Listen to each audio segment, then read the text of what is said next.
부르셨습니다. 또 때를 따라서 살게 하셨습니다.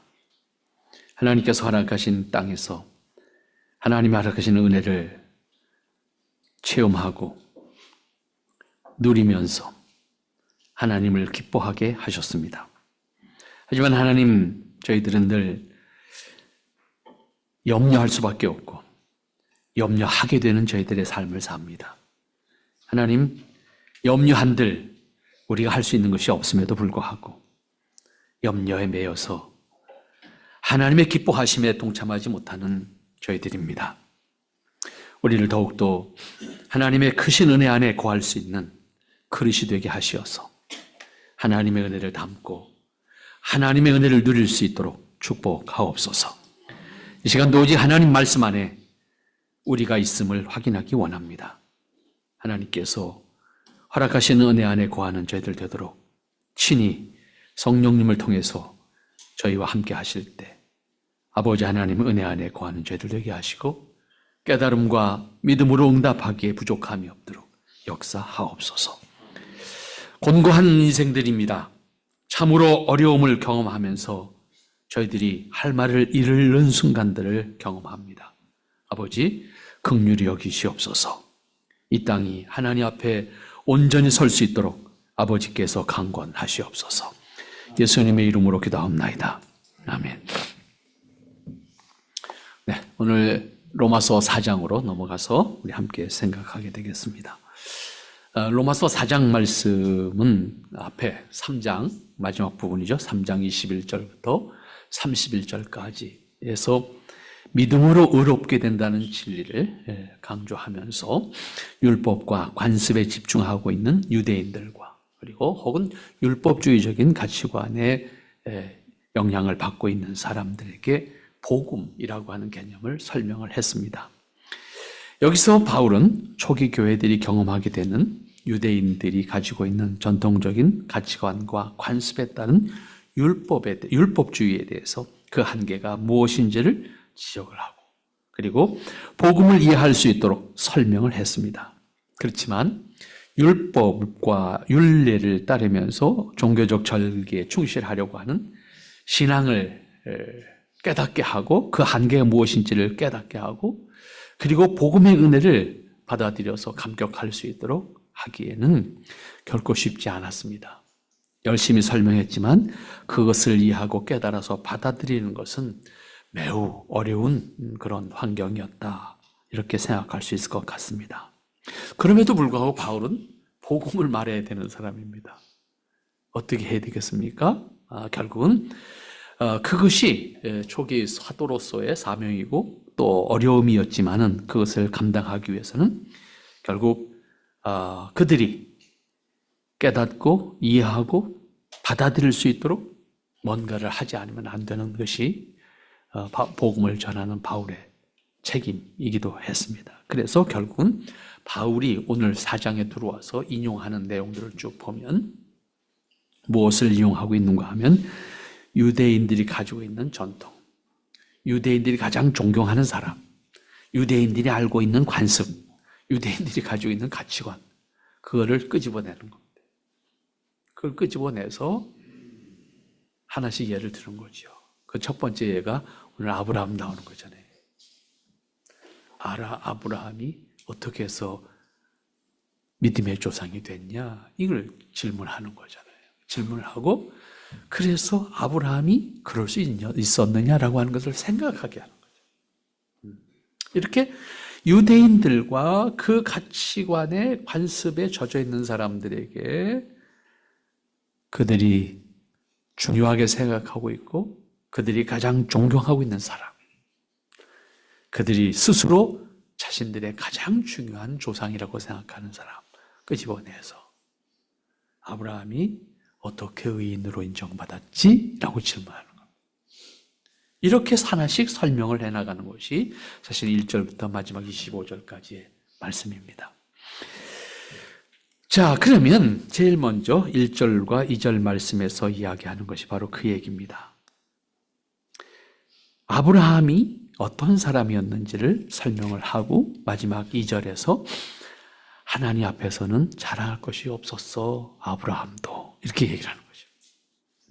너희들이 그렇게 존경하는 사람, 가장 중요하다고 생각하는 사람 아브라함이잖아. 그런데 아브라함도 하나님 옆에서 자랑할 수 있는 게 아무것도 없는 사람이야. 이 얘기를 한 거예요.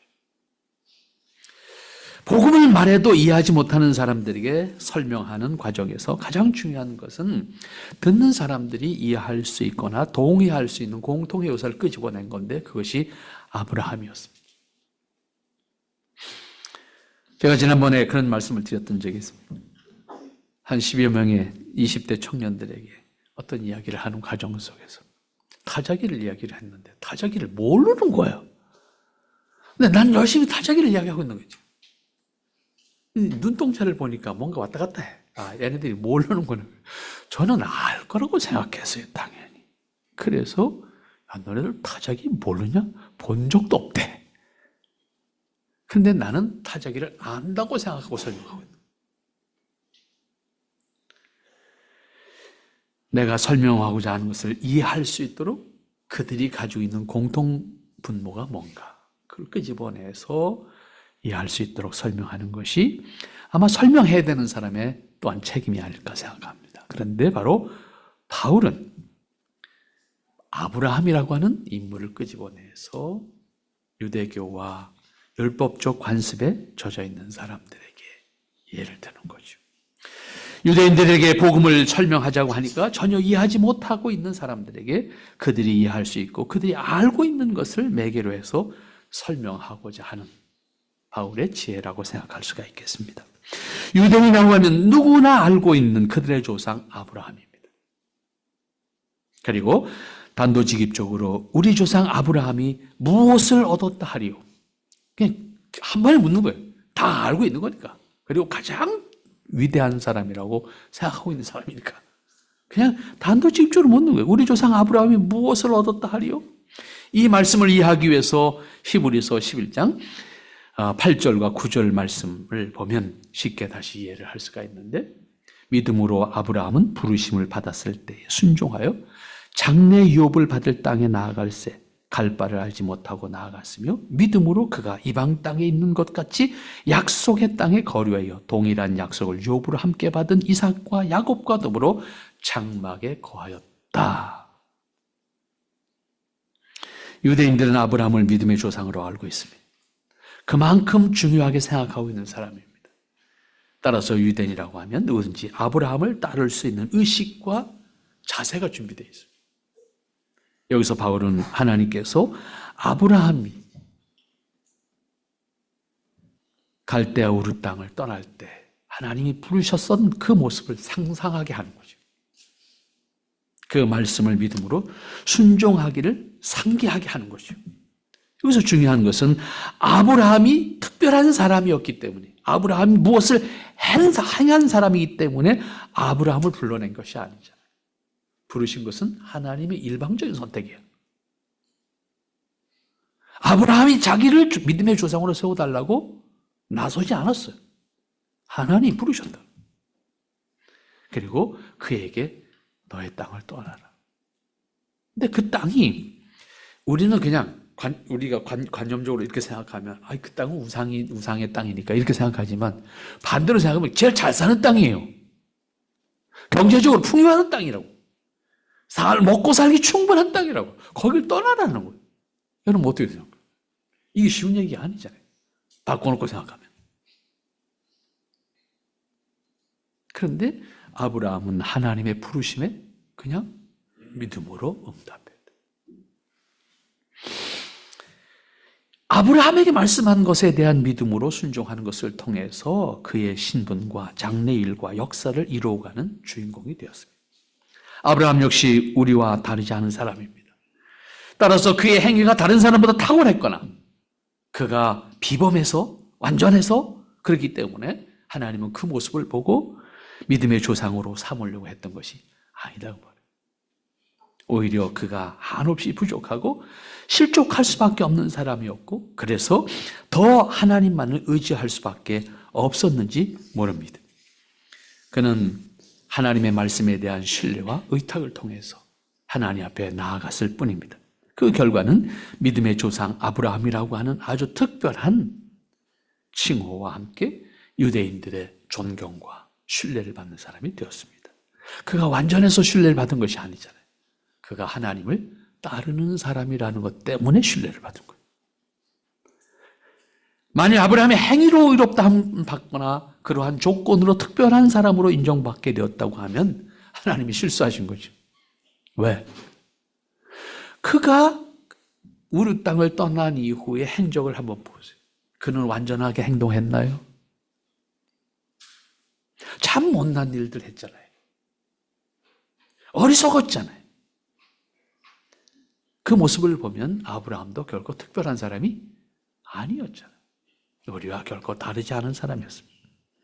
우리와 같은 성정을 가진 사람이었고 우리가 범하는 어리석은 일과 생각 똑같이 했던 사람 아닙니까? 그럼에도 하나님은 그를 구별하셨고 그를 의롭다 여기셨는데 믿음의 조상이라고 하는 특별한 지위까지도 허락해 주셨습니다.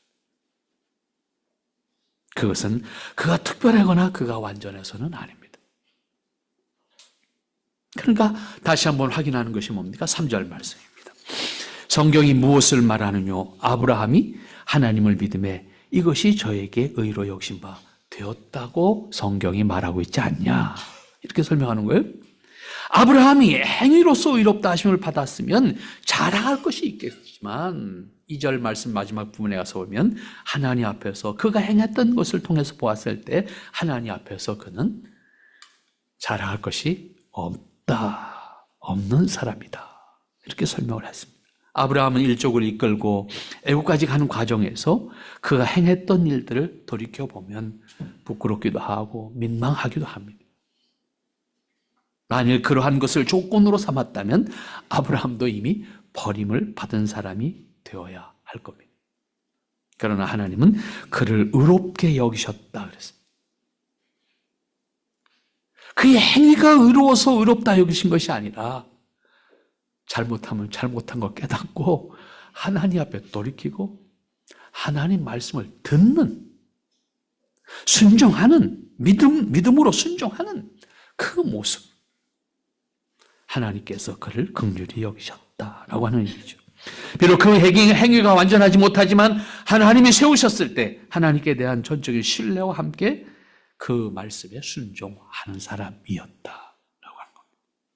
하나님은 그의 행위가 완전해서가 아니라 그의 하나님에 대한 신뢰 그리고 그 신뢰함을 기뻐하셨다는 말씀입니다. 이렇게 말하면 사람들은 이제 어떤 생각을 하게 되는가 하면 불공평하다 이렇게 생각하게 됩니다. 그렇잖아요. 우리가 항상 내 입장에서 생각하니까 그 사람은 그럼 나도 그렇게 생각해야지 왜 나는 안 그렇게? 나는 왜 예외를 둬두시나? 그 사람이 특별했던 것처럼 나도 그렇게 특별하게 좀 배를 하시지 이런 생각이죠. 그러나 전제해야 될 것이 있습니다. 어떤 사람도 자신의 행위로 자신을 의롭게 할 수 있는 의인이 존재하지 않는다고 하는 사실이고 아담 이후에 타락한 인간의 본성은 도덕적인 노력에 의해서 조금씩 차이는 있을 수 있지만 그렇다고 해서 자신의 행위로 의롭다함을 받을 수 있는 사람은 없다는 것입니다. 그렇기 때문에 어떤 의와 행위를 조건으로 이야기한다고 해도 아무도 하나님의 의에 이를 수 있는 사람은 없습니다. 여기서 사람들이 불평등이라고 생각하는 여지가 사라지게 됩니다. 다시 말하면 상대적으로 조금씩 선하게 산 사람은 있을 수 있겠지만 그렇다고 자신의 의를 통해서 하나님 앞에 합당하거나 하나님의 의에 충족될 수 있는 사람은 아무도 없다는 겁니다. 이 한계를 극복할 수 있는 것이 사람에게는 없다는 겁니다. 그래서 속죄권을 가지신 하나님이 선택하시는 것에 대해서 인간은 이의를 제기할 수가 없다는 겁니다. 우리도 그러잖아요. 우리 예를 든다고 하면 아파트 우리 많이 당첨되려고 애를 바득바득 쓰잖아요. 그런데 내가 신청하는데 되면 좋겠는데 안 되니까 그 다음에 어떻게 해요? 뺑뺑이 돌리는 거지. 추첨하는 거죠. 이의 있습니까? 없는 거예요. 그렇지 않아요? 그런데 문제는 하나님은 우리를 그렇게 뺑뺑이 돌리는 운명이 맡길 것이 아니고 하나님이 선택하셨다. 어떤 권세로? 창조주로서. 하나님의 권세는 창조주로서의 권세입니다. 창조주의 권세로 우리를 부르셨다라고 하는 겁니다.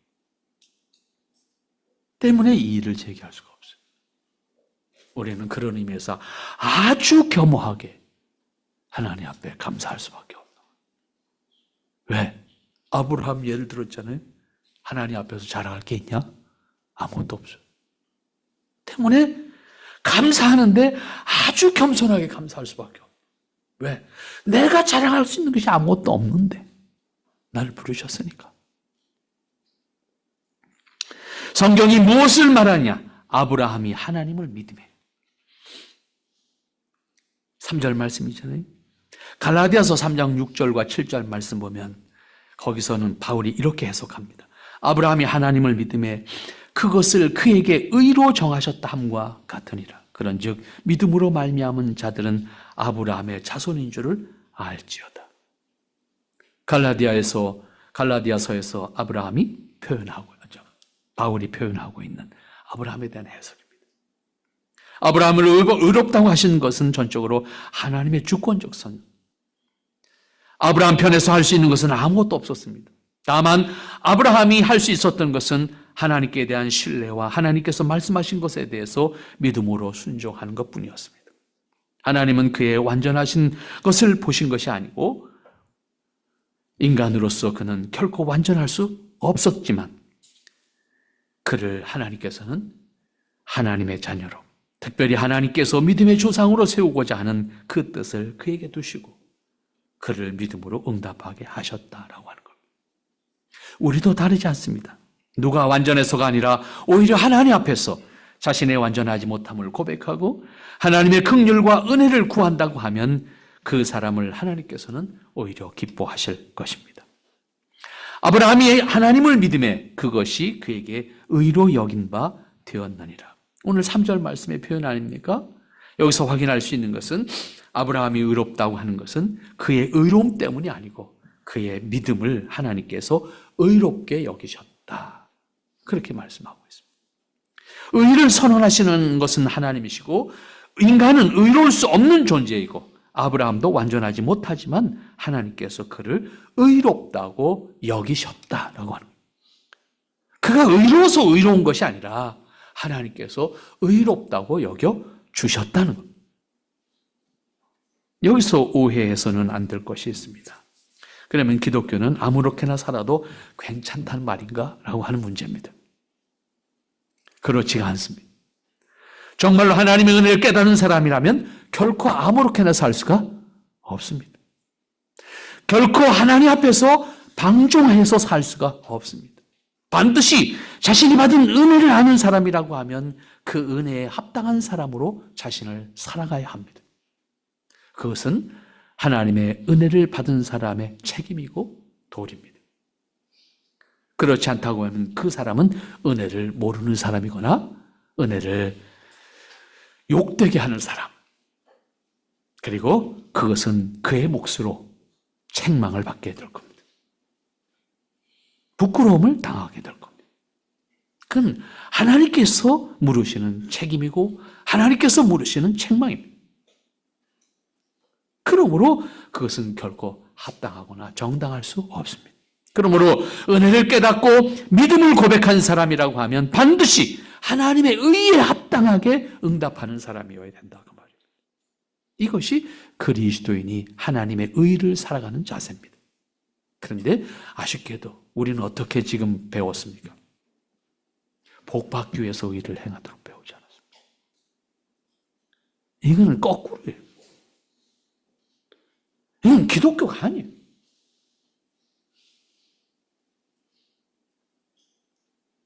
다른 종교에서 말하는 거예요. 굳이 표현하면.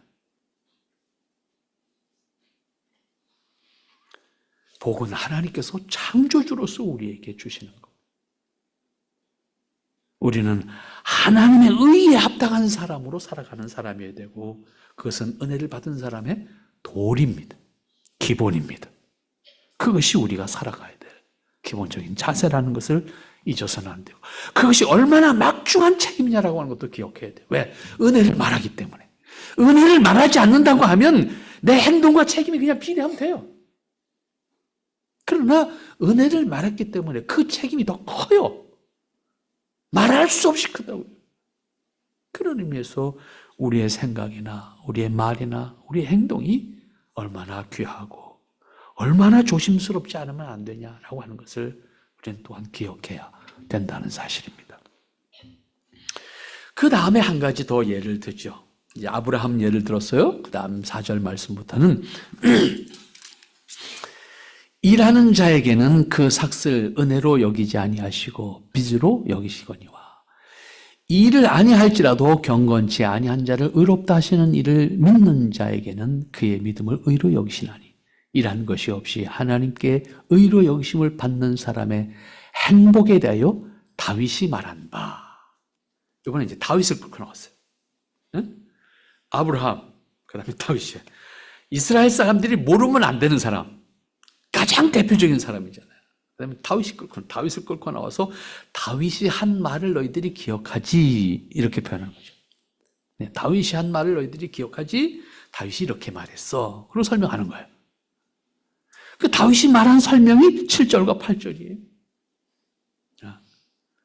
이러한 설명을 위해서 바울은 다윗이라고 하는 사람을 끄집어내서 다윗이 한 말을 예로 들어서 일하는 사람에게 삭스를 주는 문제를 가지고 이야기합니다.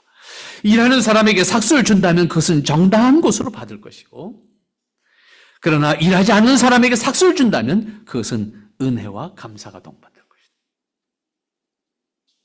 일하고 돈을 받을 때 그 사람이 내 일한 대가를 받은 거지.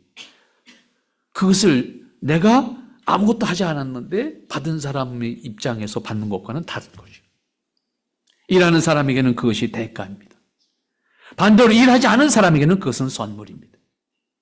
은혜입니다. 복음이 은혜라고 하는 말을 이해하기 위해서 실제로 알 수 있는 매우 간단한, 그렇지만 분명하게 이해할 수 있는 것을 바로 다윗의 한 말을 끄집어 갖고 와서 예를 드는 겁니다. 일당을 약속하고 일하는 사람은 자신이 수고한 대가를 받은 것이기 때문에 일을 마치고 품값을 주면 당연한 것으로 받고 그것을 은혜라고 생각하지 않습니다. 예수님께서 이런 비슷한 예를 포도밭에서 일하는 농부들 불러서 일 시킬 때 아침부터 일 시킨 사람, 점심 때 일 시킨 사람, 저녁 때 일 시킨 사람 나중에 한 달란트씩 똑같이 줬어. 그러니까 아침부터 일하는 사람이 불만하는 거예요.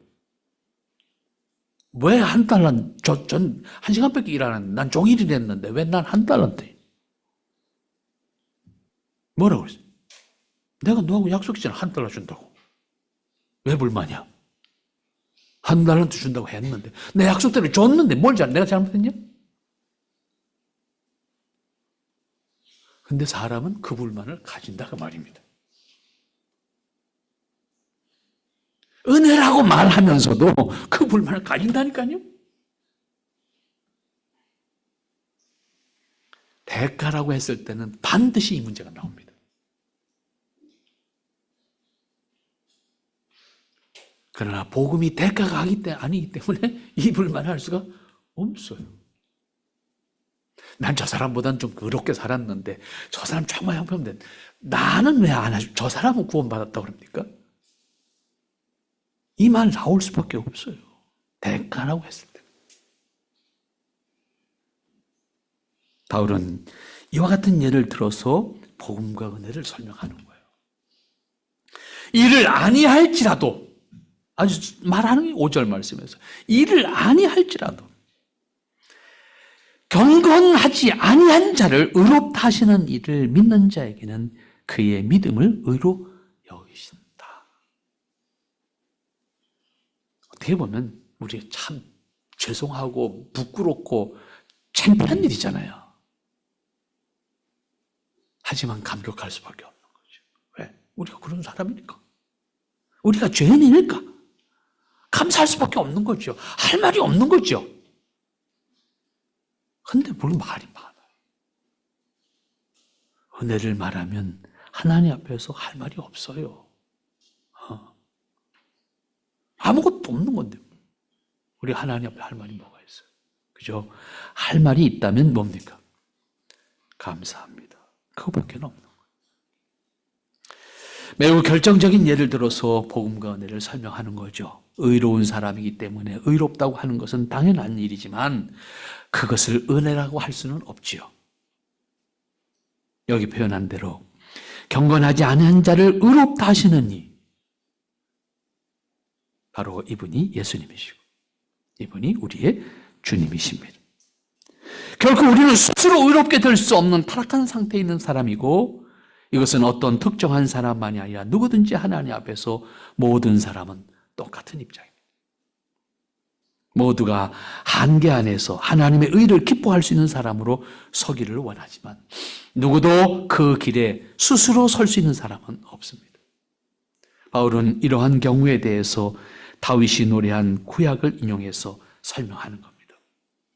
불법이 사함을 받고 죄가 가려짐을 받는 사람들은 복이 있고 주께서 그 죄를 인정하지 아니하실 사람은 복이 있다. 이것이 7절과 8절 다윗이 시편에서 노래하고 있는 것을 가지고 온 거예요. 죄가 없는 사람에게 죄가 없음을 선언하는 것은 당연한 거죠. 그런데 죄가 많은 사람에게 죄가 없음을 선언할 수 있는 것이 특별한 것 아닙니까? 그것이 은혜 아닙니까? 다윗은 그 사실을 이미 시편 32편 1절에서 허물의 사함을 받고 자기의 죄가 가려진 자는 복이 있다. 유대인들이 외우고 있는 시편 말씀을 끄집어 갖고 와서 설명하는 겁니다. 속죄의 은혜를 노래하고 있기 때문입니다. 다윗의 노래에 담긴 속죄의 은혜를 여기 8절에서 그대로 가지고 와서 설명하는 겁니다. 주께서 그 죄를 인정하지 아니하실 사람은 복이 있다. 그러나 여기서 놓쳐서는 안 되는 것도 역시 중요한 거죠. 하나님께서 우리의 죄를 인정하지 않는 것은 쉽게 생각하거나 그냥 말로 하시는 것으로 생각해서는 안 된다는 겁니다. 왜냐하면 우리의 죄값을 우리에게 물으신 것이 아니라 누구에게 물었습니까? 예수님에게 물은 거잖아요. 우리는 죄값을 지불하지 않았지만 예수님이 우리의 죄값을 지불한 거잖아요. 그러니까 우리는 더 감당하기가 힘든 거예요. 그냥 말로 해주셨으면 편하네. 하나님이니까 그냥 말로 했으니까 뭐 없던 걸로 할게 그럼 되잖아요. 그런 그냥 용서받은 감격은 순간적으로 있는 것이고 하나님 앞에 뭐 말씀을 하시는 거니까 그렇게 죄송스러운 거는 뭐 하나님 기분이고 하나님 마음이니까 이렇게 생각할 수 있는데 그게 아니잖아요. 하나님은 우리의 죄 없음을 선언하기 위해서 하나님 스스로가 속죄의 제물이 되신 거잖아요. 이걸 못 감당하는 거예요, 우리는요. 이걸 뭘로도 해결할 수가 없는 거라고요. 그래서 복음의 은혜가 우리가 감당할 수 없는 것이라고 표현할 수밖에 없는 거예요. 여러분, 우리는 그 은혜 안에 있는 사람들입니다. 그 은혜 안에 있는 사람으로 살아야 돼요. 그 은혜 안에 있는 사람으로 우리가 이 땅에 살아야 된다고요. 그럼 우리 어떻게 살아야 되겠어요? 그게 우리의 도리입니다. 은혜를 아는 사람, 은혜를 받은 사람으로 사는 것이 우리의 도리라고요. 그런데 우리가 조금 뭘 해놓고 하나님 나 이거 했으니까 복 주세요. 이게 얼마나 하나님 앞에 이게 말 안 되는 모습이잖아요.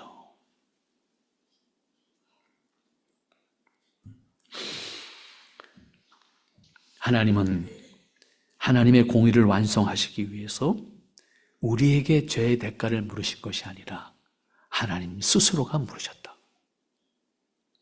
그래서 예수님을 땅에 보내셔서 속죄의 제물로 받으시고 하나님의 공의를 스스로 충족시키심으로 우리를 용서하실 수 있는, 우리의 죄를 속죄하실 수 있는 길을 열으셨다 그 말입니다.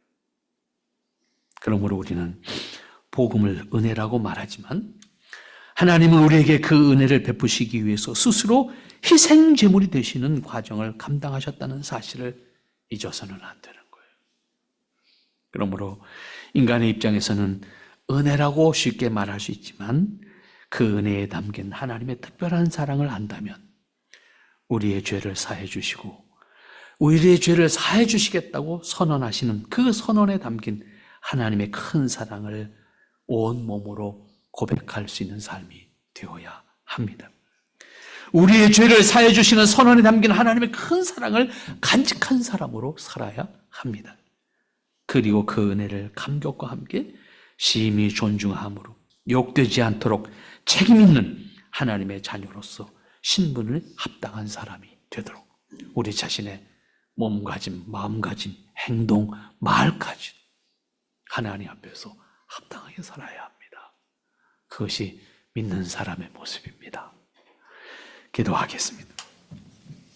거룩하시고 자비로우신 아버지 하나님, 복음의 은혜를 깨닫게 하시니 감사합니다.